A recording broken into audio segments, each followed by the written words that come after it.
Olá, meus queridos, como vocês estão? Professor Vini aqui para mais uma aula de geografia e hoje eu faço a primeira aula de análise da UniOeste. Gente, nessa aula, nessas três aulas na verdade que eu analiso a UniOeste, eu deixo para vocês um material com 50 questões, então eu sempre gosto de analisar as últimas 50 questões da banca, em que eu mostro para vocês as tendências dentro das áreas. Então tem lá as 50 questões em ordem cronológica, e é das mais novas, né, para as mais antigas.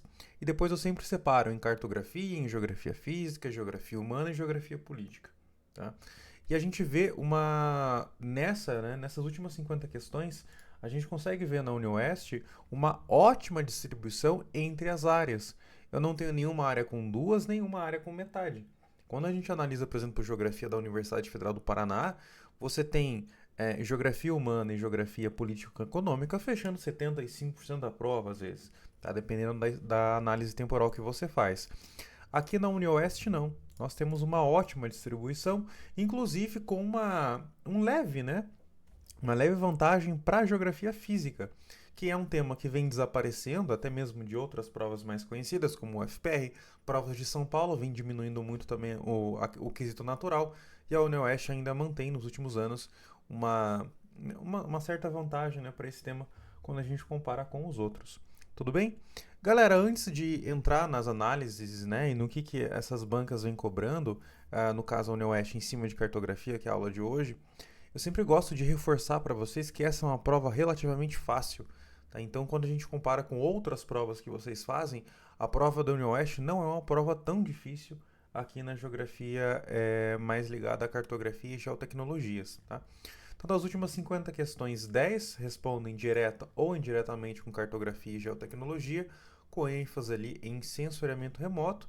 É o principal tema que cai na prova da UniOeste. Tá? Leitura de mapas, fusos horários, uma coisa que também, né, relativamente cai bastante, e também a aplicação de geotecnologias como satélites e também os sistemas de posicionamento. Né? Galera, a aula de sensoriamento remoto e também sistemas de posicionamento eu tenho sempre no meu extensivo, porque o Federal do Paraná cobra isso em prova.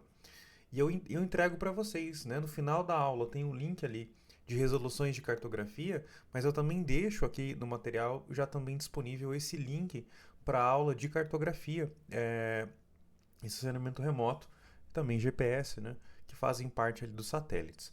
Galera, então vamos lá, né? Mostrar aqui algumas questões do campo da cartografia. Então a primeira questão, que é a questão 1 do meu material, o sensoramento remoto é uma ferramenta amplamente empregada pela geografia para diversos estudos e aplicações. Vamos retomar. Sensoramento remoto é uma forma de eu obter informações da superfície ou até mesmo da atmosfera me utilizando de sensores passivos ou ativos. Esses sensores podem ser embarcados em aviões, podem ser embarcados em satélites, podem ser embarcados em drones hoje, nos veículos não tripulados. Então, cara, tem uma cacetada de possibilidades. Balão, antigamente, a galera fazia sensoriamento remoto. Então, tem várias formas de eu conseguir sensoriar uma região de forma remota. Normalmente, né, a gente vai sempre trabalhar com a condição aérea aqui na geografia. Então vamos procurar, né? Letra A é um método de coleta de dados espaciais através de sensores, né? No solo e na vegetação. Não, na verdade, esses sensores estão é, normalmente no ar, então a bordo de um satélite, a bordo de um avião, a bordo de um balão, de um drone. E a gente pega, né? Por sensores ativos ou passivos, informações do solo ou da vegetação. Não é o contrário, né? Então, na verdade, aqui ele coloca o objeto que está sendo sensoriado é o solo, e não o. Enfim, totalmente errado aqui. Na letra B, é um processo de coleta de informações sobre a superfície terrestre sem contato direto, utilizando sensores em satélites, aviões e drones? Sim, com certeza. Tá? Letra C. É uma técnica de medição direta de características físicas da Terra, como temperatura, pressão e umidade? Gente, não é uma medição direta. Qual que é a diferença entre uma medição direta e indireta? Uma medição direta é eu, por exemplo, ter uma estação meteorológica. Então, onde eu tenho um bulbo ali, né, úmido e seco, onde eu tenho um pluviômetro, onde eu tenho um termômetro que vão medir, e também, sei lá, os outros instrumentos, por exemplo, para medir vento, em que eu tenho as informações do tempo. Tá? Então, temperatura, pressão, umidade, vento, direção do vento, velocidade do vento, enfim, tudo isso. Isso é uma medição direta. E que é, no caso do sensoriamento remoto, é uma medição indireta. Beleza? Letra D. É um sistema de navegação que utiliza sinais de rádio para determinar posições na superfície terrestre? Não. Tá? Isso não é sensoriamento remoto. Letra E. É uma tecnologia que permite observar o espaço em busca de novos planetas? Não, né? Na verdade, a gente observa a superfície. No sensoriamento remoto vai observar a superfície. Então a gente tem aí letra B como correta, é a única que traz uma definição correta mesmo de sensoriamento remoto. Aqui, isso eu vou mostrando ao longo das questões. A UniOeste, ela tem um costume de ter modelos bem diferentes de questão na prova, tá?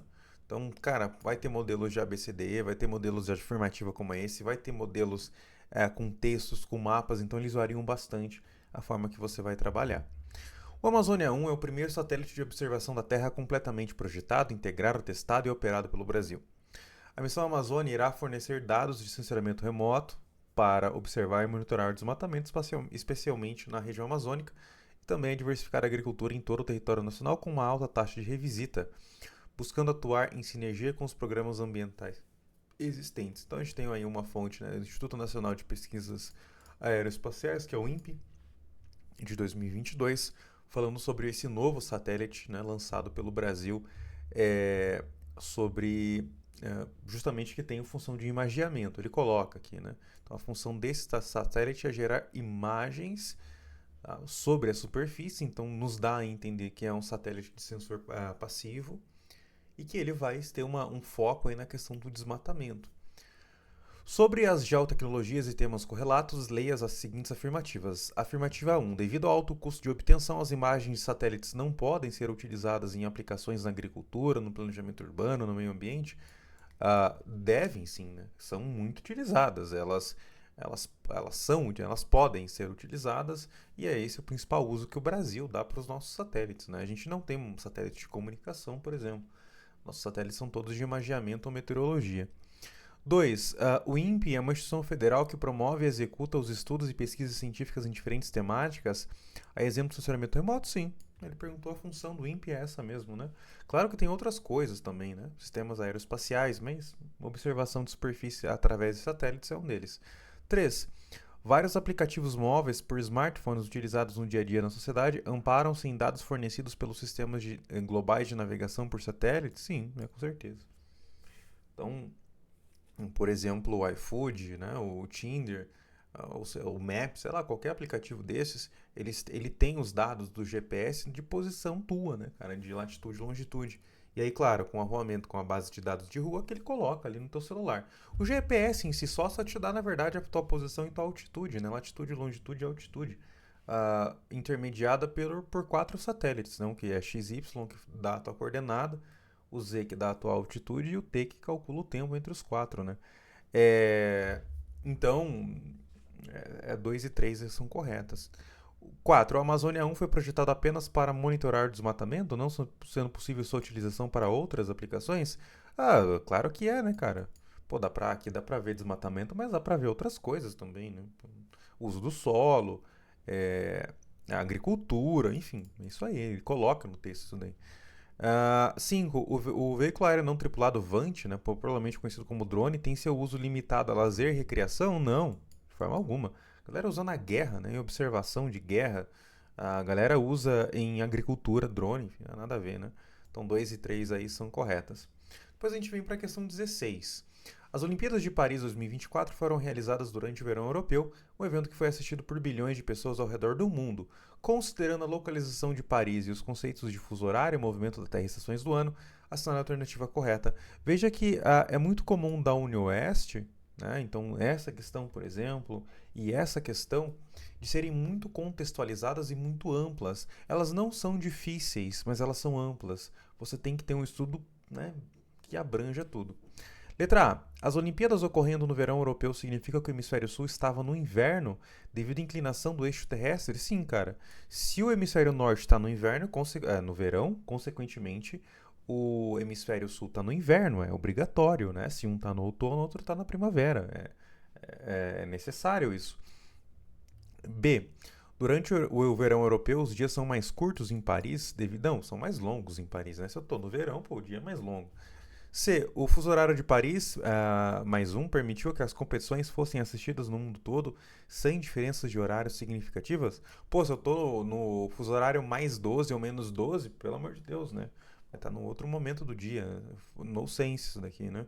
D. O movimento de rotação da Terra é responsável pelas estações do ano? Não. Translação da Terra que gera a estação do ano. Letra E. As Olimpíadas de Paris ocorreram durante o equinócio do hemisfério norte. Galera, equinócio é quando o Sol está incidindo de forma direta no Equador, né? Ele acontece ou em março ou em setembro. Nós estávamos em um período de solstício de verão para o hemisfério sul, do hemisfério norte, desculpa, consequentemente solstício de inverno para o hemisfério sul. Então não, né? Não é equinócio, é um solstício, beleza? Quando em que o Sol está mais distante, olha que ele confundiu você com uma questão de órbita também, da questão do afélio, né? Não tem relação alguma. Beleza? Galera, então isso daqui mostra muito bem duas questões de sensoriamento remoto e uma questão de cartografia relacionada a fuso horário, mas também a movimentos terrestres, tá? O que a gente espera de cartografia aqui da UniOeste? Obviamente, primeiro, sensoriamento remoto. Segundo ponto, questões muito amplas. Então, são questões que envolvem várias coisas juntas. É sensoriamento remoto, é GPS, enfim, é fuso horário, é rotação e translação. Outros assuntos possíveis, tá? Primeiro assunto, escalas. Então a gente pode estudar escalas, pode estudar projeções, pode estudar coordenadas e pode estudar curvas de nível. Dificilmente uma questão de cartografia vai fugir desses assuntos. É quase impossível. Eu deixo esse link, tá? Eu até coloco aqui. Ele vai estar no material, tá? Das últimas 50 questões para vocês. E também vocês podem achar esse vídeo no meu canal. É um vídeo dos mais antigos que eu tenho, que é eu resolvendo 25 questões de cartografia. Nessa aula tem um link para um drive meu que você tem acesso a essa lista. Então tem a lista de cartografia, tá? E tem esse vídeo de eu resolvendo essas questões de cartografia. Então se você quer dar ali, né, uma revisada em algum tópico específico, você vai lá e pega isso, beleza? Então, a nossa listona aí de cartografia.